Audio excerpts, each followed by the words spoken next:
Please turn to page 9 in your manual, The Daily Components of Writing. In the previous chapter, we were discussing the Common Core state standards. So you always start with your state standards so that you understand what is it I'm supposed to teach my kids. Then on the matching page, I showed you my stages of writing. And this is where you would go into the manual so that you would understand how to teach your students with direct instruction lessons.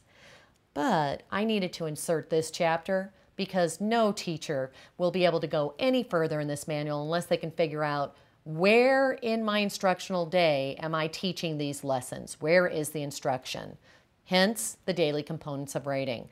There's 4 components, and the components are going to pull in good teaching. And what I mean by that is, let's look at what Vygotsky shows us about how children learn.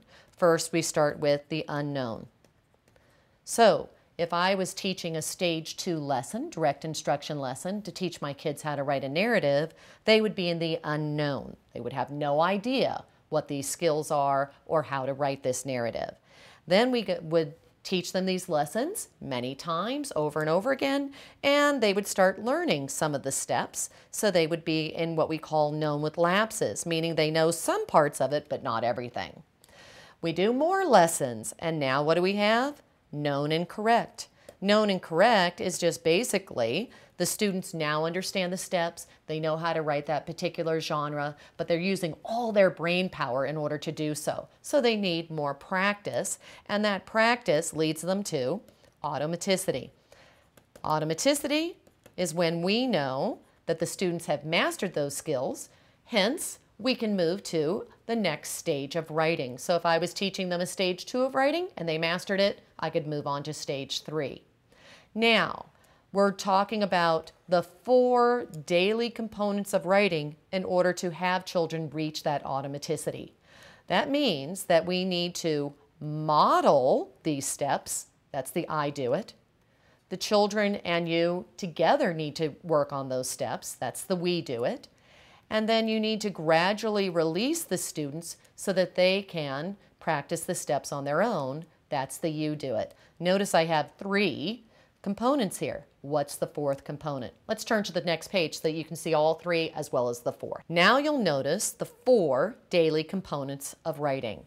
And as promised, that one missing component is right there, language development. My mantra is, if you can say it, then you can write it. You have to have the language in order to do this. But I also realize that we have so much that we're trying to pour into our day that there just isn't room to keep adding more. So I have about 4 different activities that you can do to develop language.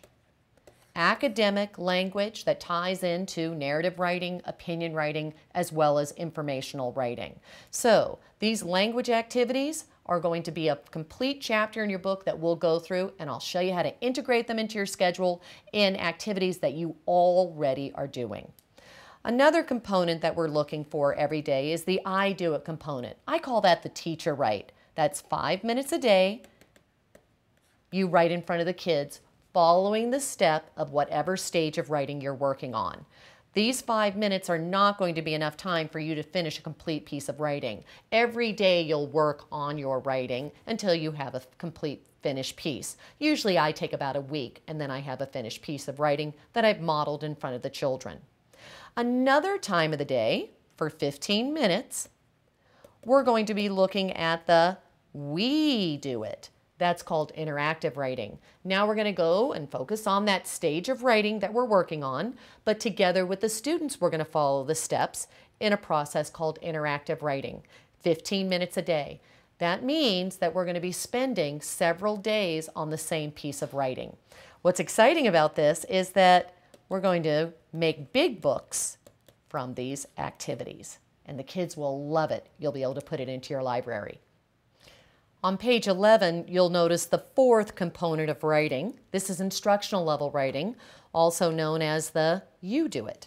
This is where we want to gradually release students to independently write on their own. Now, notice I have 2 columns here. For kindergarten and the beginning of 1st grade, you would be doing this you do it model in small groups. And these small groups are going to be homogeneous. The first small group is going to be called pre-emergent, and those are for students who have no letter sounds. They have very few, if any, high-frequency words they can write, and your focus is to teach them how to segment words, write down the letters for unknown words, as well as how to write high-frequency words. So they're learning those beginning skills in order to go to the next group, which is called the emergent group. These are for students who actually now know most of their letters, can segment and write down the sounds, the dominant sounds in words, have many high-frequency words under their belt. Now they're learning how to put it all together to write a sentence independently. Again, both of these groups are homogeneously grouped. I could have 10, 15 kids in these groups because we're doing the activity together. If you look at the bottom picture, that's where we're going to have kids who are more independent, who are more like independent writers. And this is our beginner level groups. And the beginner level group are for students who can independently write at least one sentence on their own. Therefore, they're all going to be writing their own stories or information as I guide them through that thinking process. First grade, you will be working in whole group lessons. Once most of your kids can independently write a sentence on their own, you now would move to whole group writing lessons for instruction. These whole group writing lessons, as you can see here, you would be walking through the steps with the students, showing them how to write a particular genre, and they would be doing this activity with you together. You would be filling out an organizer, and so would they, learning the steps. And gradually, you would be releasing students after doing many of these lessons so that they would independently write their own stories on their own. So, instructional level writing has many different choices to it. So let's review. Instructional level writing, kinder, all year long, you're in small groups at the instructional level. You have the pre-emergent, emergent, or beginner level groups to choose from.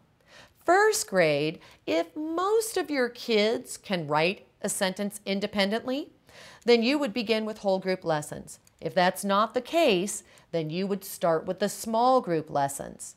Once most of your kids can independently write a sentence on their own, then you can move to the whole group writing lessons. But notice, first grade is the only grade that uses the whole group lessons, not kinder. I wouldn't suggest for kinder to do that.